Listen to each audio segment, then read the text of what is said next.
Good day to everybody. It's about midday. Moving a little slow this morning. I have been up. I've walked the dog and had a couple cups, well, at least one cup of coffee, I think. But yeah, went to bed pretty early and slept fairly well. I did wake up several times, but it's almost as if from that walk the other day, my body's still like, hey man, you still ain't got enough sleep. Which I've done told y'all I deal with not having much sleep pretty often. We're going to read from the Living a Life of Awareness by Don Miguel Ruiz Jr., Daily Meditations on the Toltec Path. But I just wanted to share that real quick, like saying that I've gotten some better quality, like deeper sleep, but I'm not, like, when I'm getting up, I'm still very, like, my eyes almost feel like they don't want to open, and I don't get that way that often. Usually it's just in my head and I just don't want to get up. But so once I've laid there long enough, usually I determine that, hey, I'm not going back to sleep. And even though I probably could have, I just went ahead and got up. It's helping me to trying to stay on track. You know, I like at least starting the day by 8 or 9 o'clock if I can. Sometimes it's a little earlier. Today, though, I waited a little longer. I did get up at one point and let the dog out and then let her back in, but I went back to sleep. So I didn't officially start the day till sometime after 10 o'clock today. And I'm sure everybody really is so interested in what I do, which is very much of nothing a lot of times. Let me know if you relate to doing a lot of nothing. The real versus the imagined.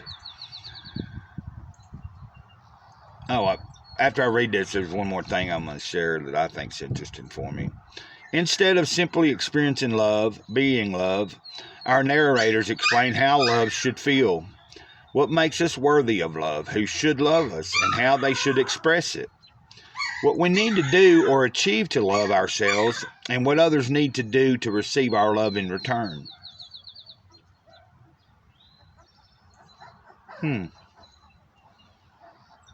When we begin to believe the narrator's analysis of what love should be and become attached to that belief, we begin to impose it on ourselves and others, thus creating a distorted reflection of love.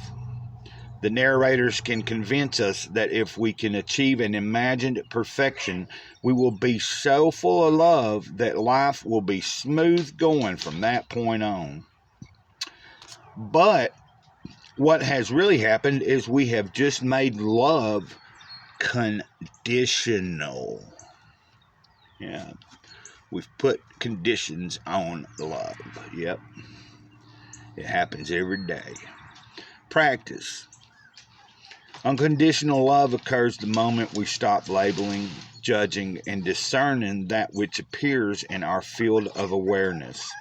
Everything is perfect exactly as it is. This includes you too. What have I shared with you? I can't remember which book it was in, but it was something from this author's dad in one of his books. And I believe it was The Four Agreements. I could be wrong. But yeah, we're perfectly imperfect. Like, the only perfect thing we have is an imperfection. Imperfection, and you know, a lot of imperfection is based on the person looking,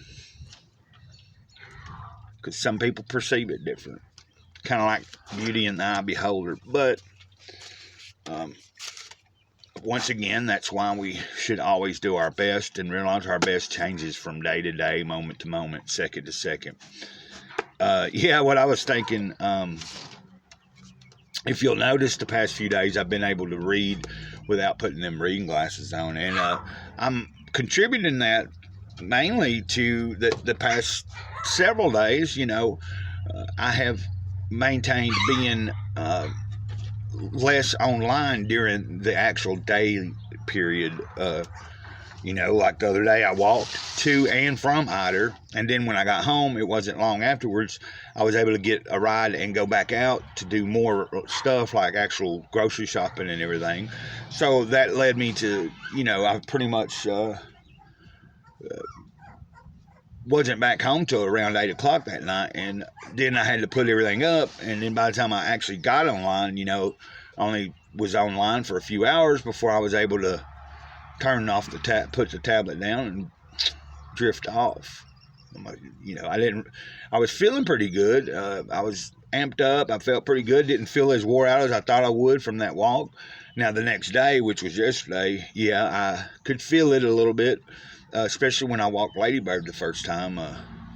When I walked her, and the first few moments of being up and having something to drink and getting ready for gearing up to take her out, I felt like I was like, okay, I gotta get this, and this is what I want to do today.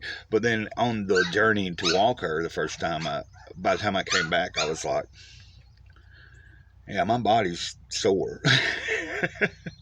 So I did a few things yesterday, but not a whole lot.